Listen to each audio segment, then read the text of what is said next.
Pernahkah Anda bertanya-tanya, apa sih sebenarnya yang tersembunyi di balik topeng seorang narsisis yang seolah tak tertembus? Bagaimana jika saya katakan bahwa di balik rasa percaya diri yang mereka pamerkan, di balik fasad kemahakuasaan itu, tersimpan lautan rasa sakit, ketakutan, dan keraguan diri. Kebanyakan orang hanya melihat keegoisan dan kekejaman mereka, padahal kebenarannya jauh lebih kompleks. Hari ini kita akan mengintip di balik layar dan mengungkap 20 titik paling menyakitkan, 20 titik kelemahan atau tumit Achilles yang mati-matian berusaha disembunyikan oleh setiap narsisis dari dunia dan yang paling utama, dari diri mereka sendiri. Anda akan mengetahui apa yang sebenarnya menyebabkan penderitaan yang tak tertahankan bagi mereka dan mengapa reaksi mereka terhadap hal-hal yang sangat biasa bisa begitu berlebihan dan tidak proporsional. Pengetahuan ini tidak hanya mungkin mengejutkan Anda, tetapi juga akan memberi Anda alat yang ampuh untuk memahami perilaku mereka dan melindungi batasan pribadi Anda sendiri. Jadi siapkan diri Anda, kita akan mulai menyelam ke sudut-sudut paling gelap jiwa seorang narsisis. Sebelum kita mulai mendaftar titik-titik rentan ini, mari kita berhenti sejenak dan pahami betul dengan apa kita berhadapan. Siapa sebenarnya narsisis itu? Dalam konteks kita, mereka bukan sekadar orang yang jatuh cinta pada diri sendiri. Mereka adalah individu dengan trauma batin yang mendalam. Bayangkan sebuah bangunan dengan fasad yang luar biasa indah dan megah. Namun di dalam bangunan itu hanya ada kekosongan dan puing-puing. Seorang narsisis menghabiskan seluruh hidupnya untuk mempertahankan fasad ini, persona palsu mereka, citra agung yang mereka tunjukkan kepada dunia. Sementara itu, jati diri mereka yang sebenarnya, yang kecil, ketakutan, dan rentan, tersembunyi begitu dalam sehingga mereka sendiri takut untuk melihatnya. Semua energi mereka dihabiskan untuk mendapatkan validasi eksternal atas keagungan mereka, yang dikenal sebagai pasokan narcissistic supply. Tanpa pasokan ini, kekaguman, perhatian, atau bahkan rasa takut dari orang lain, fasad mereka mulai retak, memperlihatkan kekosongan itu sendiri. Itulah sebabnya serangan atau pukulan terhadap fasad ini tidak hanya memicu kemarahan, tetapi juga horor eksistensial, kepanikan mendalam. Memahami mekanisme ini adalah kunci dari semua hal yang akan kita bahas selanjutnya. Jadi siksaan pertama, dan mungkin yang paling mengerikan bagi seorang narsisis adalah diabaikan. Bagi orang normal, diabaikan memang tidak menyenangkan. Namun bagi narsisis, ini sama saja dengan hukuman mati. Ingat saat kita membicarakan fasad dan pasokan, perhatian orang lain adalah semacam semen yang merekatkan citra kebesarannya. Ketika Anda mengabaikannya, Anda tidak hanya menolak memberikan perhatian. Anda pada dasarnya mengatakan padanya, kamu tidak ada. Anda mencabut oksigennya. Bayangkan seorang aktor yang naik ke panggung untuk menampilkan peran terbaiknya, lalu semua penonton di aula hanya berdiri dan diam-diam pergi. Hal ini memicu bukan hanya kemarahan, tetapi amukan narsistik. Dia mungkin akan mulai mengejar Anda, berusaha memancing reaksi apapun, bahkan yang negatif sekalipun. Karena bagi mereka, perhatian negatif jauh lebih baik daripada tidak diperhatikan sama sekali. Dia akan melakukan segalanya hanya untuk kembali ke radar Anda. Sikap acuh tak acuh sepenuhnya dari sisi Anda adalah senjata paling ampuh untuk melawannya, karena hal itu menghantam fondasi terdalam dari kepribadiannya yang rapuh, menegaskan ketakutan terbesarnya, yaitu ketakutan untuk menjadi bukan siapa-siapa. Kritik adalah kelemahan fatal berikutnya yang bisa membuat seorang narsisis merasa benar-benar kesakitan. Kritikan apapun, bahkan yang paling konstruktif, disampaikan dengan niat sebaik apapun. Dalam pandangan dunianya, dia adalah sosok yang sempurna. Dia adalah kesempurnaan itu sendiri. Setiap masukan, setiap indikasi bahwa ia mungkin melakukan kesalahan atau salah langkah, tidak diterima sebagai feedback konstruktif, melainkan sebagai penghancuran total terhadap seluruh harga dirinya. Ini adalah pukulan langsung terhadap citra diri yang agung. Dia tidak mendengar kata-kata Anda. Mungkin lebih baik jika dilakukan seperti ini, yang dia dengar adalah, kamu sampah, kamu pecundang, kamu selalu salah dalam segala hal. Otaknya tidak mampu memisahkan kritik terhadap perbuatan dari kritik terhadap diri pribadinya. Sebagai respons, jangan pernah berharap Anda akan mendapat ucapan terima kasih atau renungan. Anda akan mendapatkan salah satu dari dua hal. Serangan balik yang marah, di mana ia akan menuduh Anda melakukan segala dosa di dunia, atau Anda akan dihadapi dengan penghinaan dingin dan pelecehan terhadap diri Anda sendiri. Dia akan bersikeras membuktikan bahwa Anda mengkritiknya hanya karena iri, bodoh, atau dengki. Mengakui kesalahan baginya berarti menandatangani pengakuan bahwa dirinya tidak berarti, dan hal itu sangat tidak tertahankan bagi egonya. Mari kita bahas salah satu mimpi buruk terbesar seorang narsistik, dipermalukan di depan umum.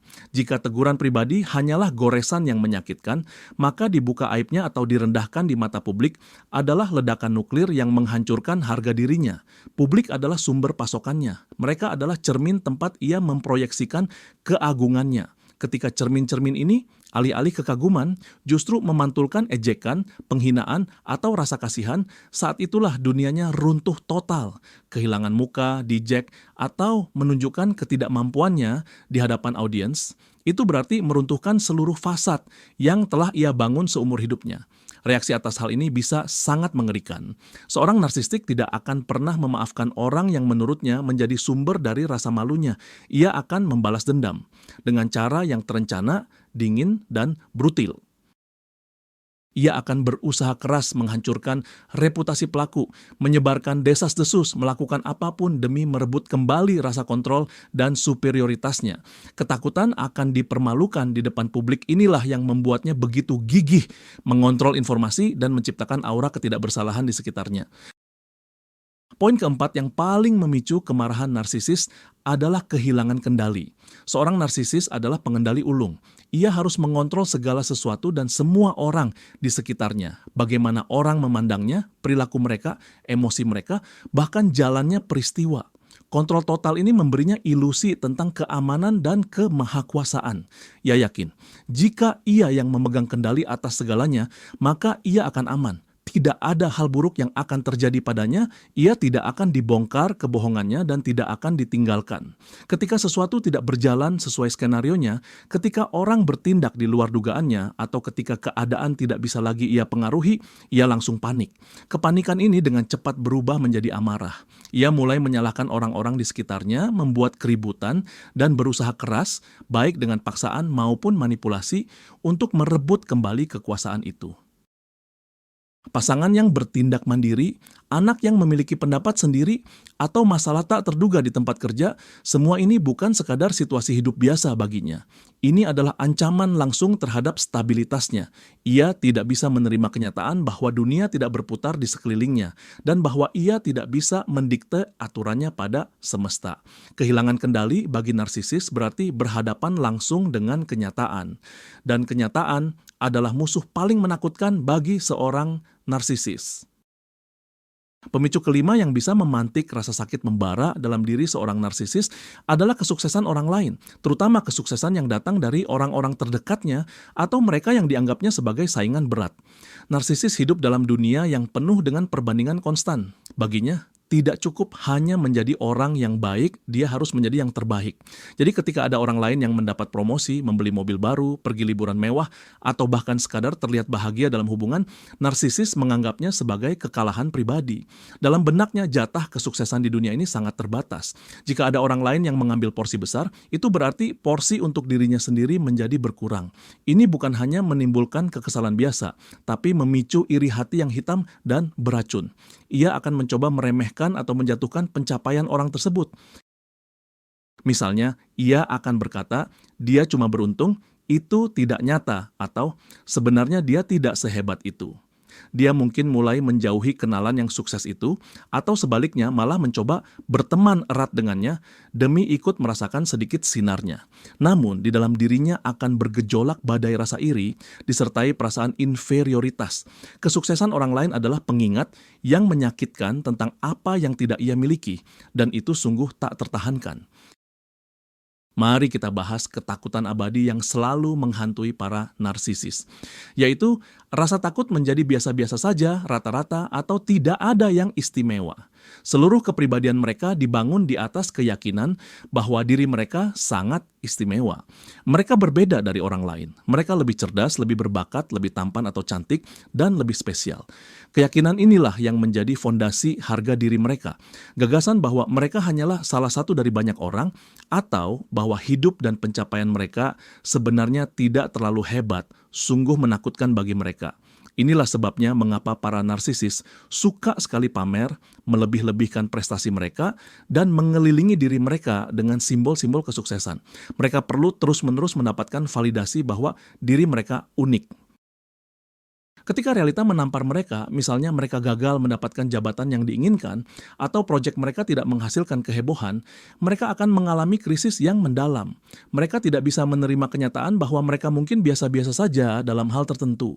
Karena itu, mereka akan jatuh ke dalam depresi atau mulai menciptakan ilusi kehebatan mereka dengan kekuatan ganda, terkadang hingga mencapai titik absurditas yang terang-terangan. Bagi seorang narsisis, menjadi biasa-biasa saja berarti tidak ada artinya sama sekali. Kelemahan yang ketujuh adalah ketika kebohongannya terbongkar. Dunia seorang narsisis tersusun dari setengah kebenaran, distorsi, dan kebohongan total. Ia berbohong agar terlihat hebat untuk mengendalikan orang lain, menghindari tanggung jawab, dan membangun citra yang diinginkannya. Kebohongan adalah senjata utamanya, dan ia benar-benar percaya bahwa kebohongannya itulah yang merupakan kebenaran. Ketika seseorang menangkap basah kebohongannya dan menyajikan bukti yang tak terbantahkan, terjadilah korsleting mendadak. Ini adalah pukulan telak yang langsung menghancurkan dunia ilusi yang ia ciptakan. Reaksinya sudah bisa ditebak, dikenal sebagai gaslighting. Ia tidak akan pernah mengaku. Sebaliknya, ia akan menyangkal kenyataan yang sudah jelas dengan sangat keras. Ia akan mengatakan bahwa Anda salah paham, bahwa hal itu tidak pernah terjadi, atau bahkan menuduh Anda gila dan mencoba memanipulasinya. Ia akan memutarbalikkan situasi sedemikian rupa hingga Anda sendiri mulai meragukan kewarasan Anda. Ia akan menyerang, menuduh, dan berteriak. Semua itu adalah mekanisme pertahanan diri. Mengakui kebohongan berarti mengakui bahwa citra ideal dirinya hanyalah kepalsuan, dan itu sama saja dengan menghancurkan seluruh kepribadiannya. Ia akan membela kebohongannya mati-matian, meskipun itu terlihat sangat tidak masuk akal atau irasional. Selanjutnya, kita bahas soal batasan pribadi. Bagi seorang narsisis, orang lain bukan lagi individu yang utuh dengan keinginan dan kebutuhannya sendiri. Mereka hanyalah perpanjangan dari dirinya. Mereka adalah fungsi atau objek yang wajib memenuhi segala kebutuhannya. Oleh karena itu, ketika Anda mengucapkan tidak yang tegas kepadanya, ketika Anda mulai menentukan batasan dan menolak melakukan apa yang dia minta, dia akan menganggapnya bukan sebagai hak Anda, melainkan sebagai pemberontakan, bahkan pengkhianatan. Dia tidak akan mengerti bagaimana mungkin tangan atau kakinya sendiri berani menolak perintahnya. Hal ini menimbulkan kebingungan besar, yang kemudian dengan cepat berubah menjadi kemarahan. Dia akan mencoba menerobos batasan Anda dengan berbagai cara, mulai dari tekanan, bujukan, pemerasan, hingga tuduhan bahwa Anda egois. Dia akan melancarkan kalimat khas, "Bagaimana mungkin kamu tega melakukan ini setelah semua pengorbanan yang sudah kulakukan untukmu?" Jika Anda tetap teguh dan tidak termakan manipulasi, dia mungkin akan mengamuk atau sebaliknya bersikap merajuk secara dramatis dan mencabut kemurahan hati atau dukungan besarnya dari Anda. Menghormati batasan orang lain adalah hal yang mustahil baginya, karena di dalam dunianya hanya ada satu keinginan dan satu kebutuhan, yaitu kebutuhannya sendiri. Rasa sakit kesembilan yang tak tertahankan bagi seorang narsisis adalah saat dia dicampakkan, terutama jika pasanganlah yang mengambil inisiatif untuk mengakhiri hubungan. Seorang narsisis harus menjadi pihak yang meninggalkan. Dialah yang berhak menentukan kapan hubungan itu berakhir. Hal ini memungkinkannya mempertahankan rasa kendali dan keunggulannya. Dia pergi karena menemukan seseorang yang lebih baik atau karena pasangan itu tidak pantas untuknya. Namun ketika dia yang dicampakkan, seluruh pandangan dunianya langsung terbalik 180 derajat. Ini adalah bentuk penolakan paling menakutkan yang bisa dia bayangkan. Ini adalah pesan langsung kepadanya. Kamu tidak cukup baik. Ini serangan telak di titik paling menyakitkan, harga dirinya. Dia merasakan bukan sekadar sakit hati, melainkan kehinaan dan amarah yang membara. Dia tidak bisa menerima bahwa dirinya yang sangat sempurna ini ditolak. Oleh karena itu, seringkali narsisis mulai mengejar mantan pasangannya, berusaha untuk kembali, bukan karena cinta, tapi demi memulihkan ego. Dia hanya ingin pasangannya kembali. Setelah itu, dia sendiri yang akan mencampakkan mereka lagi supaya dialah yang mengucapkan kata perpisahan terakhir. Kalau upaya mendapatkan kembali itu gagal, dia akan membalas dendam. Dia akan menjelek-jelekkan mantan pasangannya kemana-mana, bercerita kepada semua orang tentang betapa buruknya orang itu sebenarnya. Bagi narsisis tipe tertentu yang dikenal sebagai narsisis somatik yang mendasarkan kebesaran diri mereka pada penampilan, kekuatan fisik, dan daya tarik, ada satu musuh yang tak terhindarkan dan amat menakutkan, waktu. Penuaan dan hilangnya daya tarik adalah kematian yang lambat dan menyakitkan bagi diri palsu mereka. Tubuh mereka adalah aset utama, sumber utama pasokan narsistik.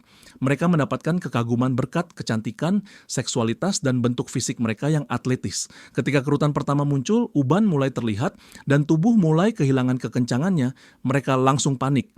Hal ini menjadi obsesi yang tak terhindarkan. Mereka rela menghabiskan banyak uang untuk prosedur kosmetik, operasi plastik, dan menyiksa diri dengan diet ketat serta latihan intensif hanya untuk mencoba menipu alam. Mereka mati-matian berpegangan pada masa muda yang memudar karena tanpa daya tarik eksternal, mereka merasa kosong dan tidak berarti.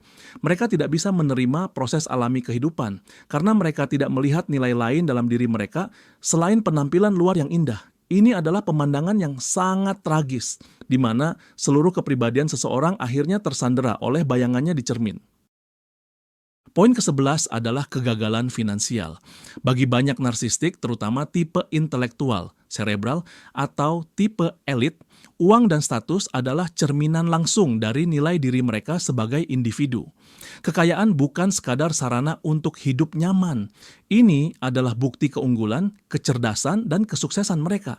Kekayaan juga merupakan alat kekuasaan dan kontrol atas orang lain. Oleh karena itu, setiap kerugian finansial, investasi yang gagal, kebangkrutan, atau sekadar penurunan pendapatan dianggap sebagai bencana besar, sebuah malapetaka berskala kosmik. Bukan hanya kehilangan uang, ini adalah kehilangan muka, kehilangan status, dan hilangnya sebagian dari identitas diri mereka. Mereka akan menyembunyikan masalah keuangan mereka sampai titik darah penghabisan demi mempertahankan ilusi kemakmuran.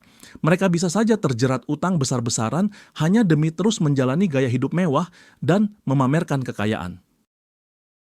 Mengakui bahwa mereka mengalami keruntuhan finansial adalah hal yang tidak terpikirkan. Itu sama saja dengan mengakui diri sebagai pecundang dan tidak ada yang lebih buruk bagi seorang narsistik. Mereka lebih memilih menyalahkan siapapun, pemerintah, pasangan, krisis ekonomi, daripada mengakui kesalahan atau kurangnya perhitungan mereka sendiri. Bayangkan sebuah tanaman yang tidak disiram. Ia akan layu, mengering, dan akhirnya mati. Hal yang sama terjadi pada seorang narsisis ketika mereka tidak mendapatkan kekaguman. Kekaguman adalah air dan sinar matahari bagi mereka. Aliran perhatian, pujian, sanjungan, dan persetujuan yang berkelanjutan ini disebut sumber daya narsistik. Dan ketika aliran ini mengering, seorang narsisis mulai merasakan krisis atau penderitaan berat yang sesungguhnya. Mereka menjadi mudah marah, cemas, dan jatuh ke dalam apatis atau depresi. Mereka akan mencari sumber daya baru secara putus asa.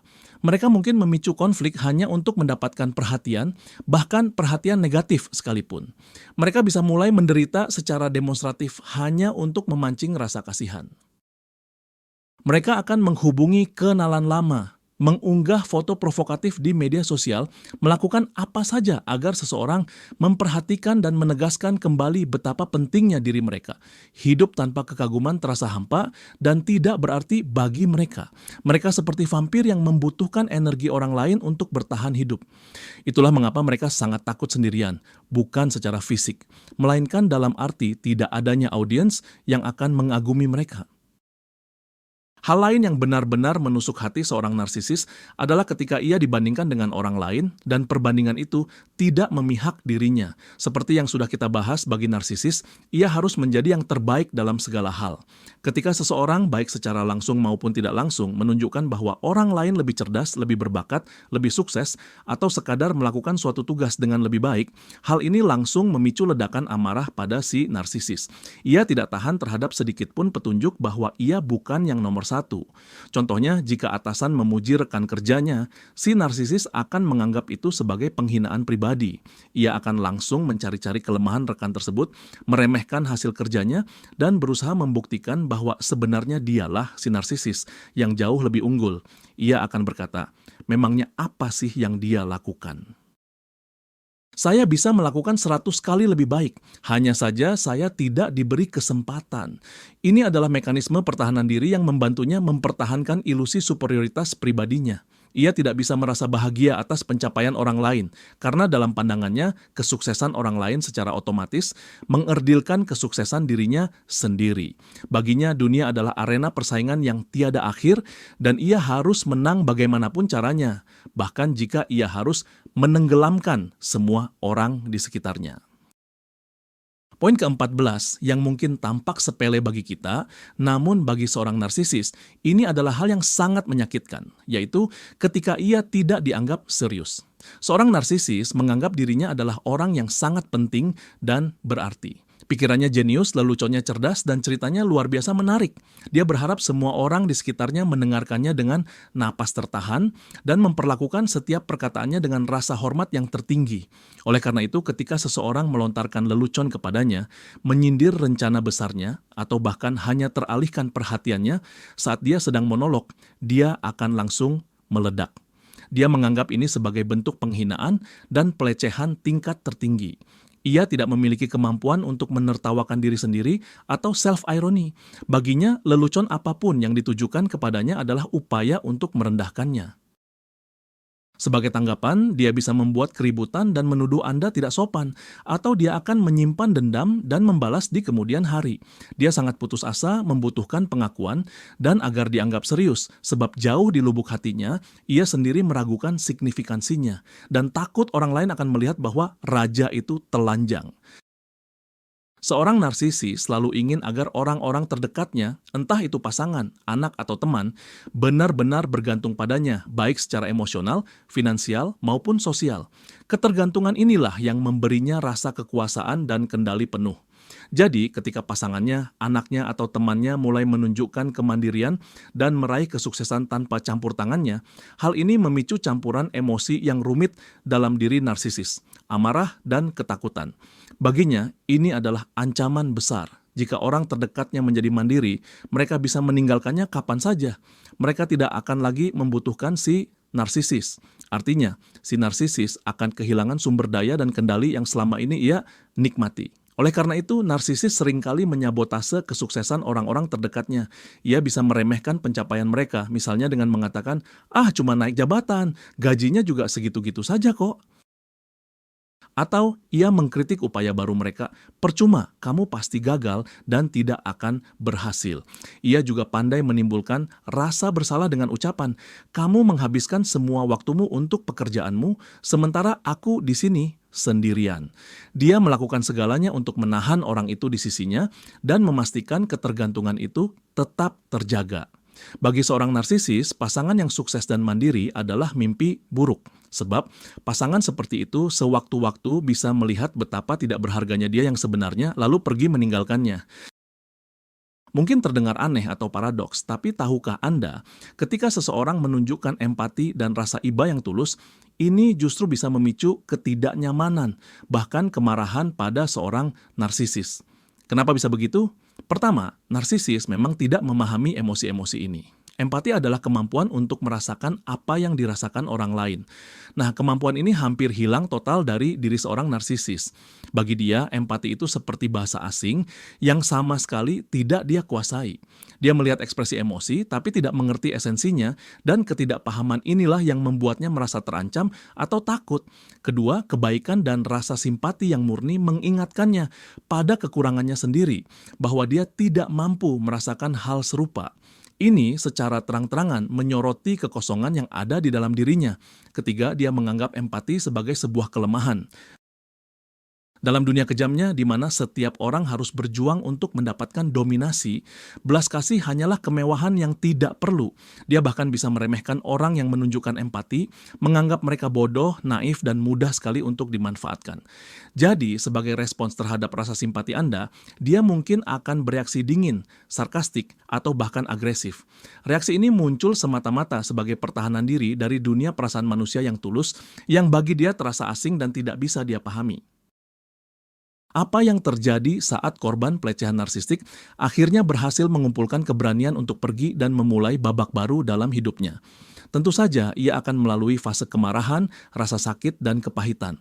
Namun, puncak dari penyembuhan sejati adalah ketidakpedulian. Dan justru ketidakpedulian inilah ditambah dengan pengampunan, bukan memaafkan si narsisis, melainkan memaafkan diri sendiri, yang akan menimbulkan rasa sakit yang luar biasa bagi si narsisis. Selama Anda membencinya, selama Anda masih menderita, Anda masih terikat secara emosional dengannya, dia masih mengambil ruang di kepala Anda, dia masih mendapatkan sumber daya dari Anda, meskipun itu adalah energi negatif. Tetapi ketika Anda menjadi benar-benar acuh tak acuh padanya, ketika semua usahanya untuk memancing reaksi Anda tidak lagi berhasil, ketika Anda menjalani hidup bahagia dan bahkan tidak mengingatnya, inilah kekalahan yang sesungguhnya bagi dia. Ini berarti dia telah benar-benar kehilangan kekuasaannya atas diri Anda. Dia tidak bisa lagi memangsa emosi Anda. Kebahagiaan dan ketidakpedulian Anda adalah bukti nyata yang paling fasih akan ketidakberartiannya dalam hidup Anda. Dan kesadaran ini sangat tidak tertahankan baginya. Dia telah terhapus dari realitas Anda, dan ini seperti yang kita tahu adalah ketakutan terbesarnya. Seorang narsisis hidup dengan keyakinan kuat bahwa dirinya istimewa, sehingga aturan tidak berlaku baginya. Undang-undang, norma sosial, maupun perjanjian, semua itu hanya berlaku untuk orang biasa. Dia merasa dirinya jauh lebih tinggi dari itu. Dia bisa seenaknya datang terlambat, melanggar janji, bahkan melanggar hukum, dan dia benar-benar yakin tidak akan pernah kena batunya. Oleh karena itu, ketika dia berhadapan dengan konsekuensi tak terhindarkan dari tindakannya, itu selalu menjadi kejutan besar dan dianggapnya sebagai ketidakadilan yang mendalam. Ketika dia dipecat karena sering terlambat, ketika pasangannya meninggalkannya karena perselingkuhan, atau saat dia ditilang karena parkir sembarangan, dia sama sekali tidak melihat kesalahannya sendiri. Yang dia lihat hanyalah niat jahat, ketidakadilan dunia, atau kecemburuan dari para musuh. Dia akan berteriak bahwa dia dijebak dan semua orang berkomplot melawannya. Dia tidak mampu menghubungkan sebab akibat antara tindakan yang dia lakukan dan konsekuensi yang timbul. Keharusan untuk bertanggung jawab atas tindakannya menghancurkan ilusi kemahakuasaan dan bebas hukuman yang selama ini dia pegang. Ini adalah hal yang sangat menyakitkan sekaligus membawa dia kembali ke bumi dari langit. Meskipun berusaha terlihat kebal atau tak terkalahkan, seorang narsisis, sama seperti orang lain, pasti pernah sakit, lelah, atau butuh bantuan. Nah, momen-momen saat ia merasa rapuh atau lemah, inilah yang paling sulit ia hadapi. Sakit, lemah, harus meminta bantuan, semuanya dianggapnya sebagai tanda bahwa dirinya tidak berharga atau tidak berguna. Hal ini menghancurkan citranya sebagai sosok superior, kuat, dan mandiri. Itu sebabnya narsisis yang sedang sakit seringkali menjadi orang yang sangat menyebalkan.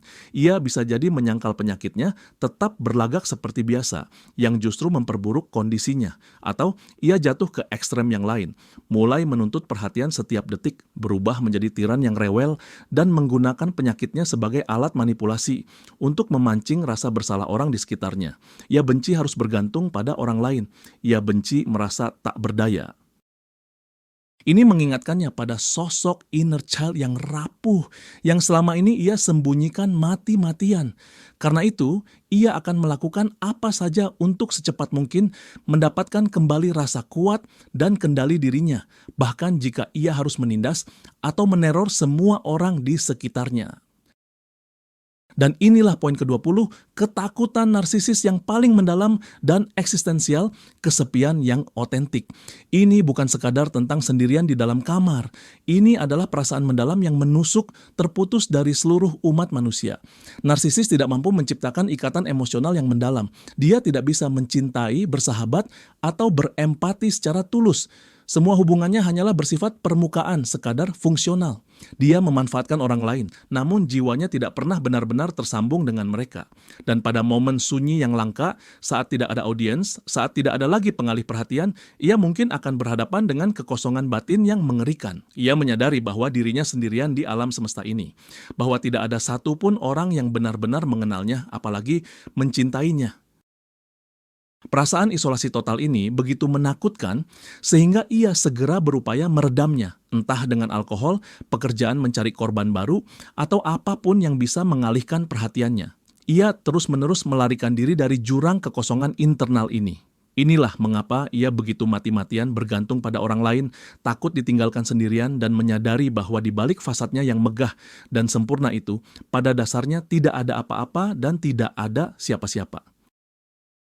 Jadi kita sudah membahas 20 titik kelemahan, 20 retakan pada baju zirah si narsisis. Lalu apa yang sebenarnya kita lihat? Di balik topeng kekuasaan dan keagungan itu, yang tersembunyi bukanlah monster yang menakutkan, melainkan seorang anak kecil yang penakut, selalu haus perhatian, dan sangat tidak yakin pada dirinya sendiri. Terperangkap dalam tubuh orang dewasa.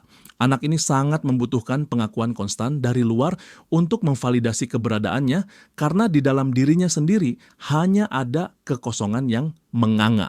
Memahami mekanisme ini bukan berarti kita harus mengasihani para narsisis atau membenarkan perilaku destruktif mereka. Sama sekali tidak. Rasa sakit mereka adalah tanggung jawab mereka sendiri.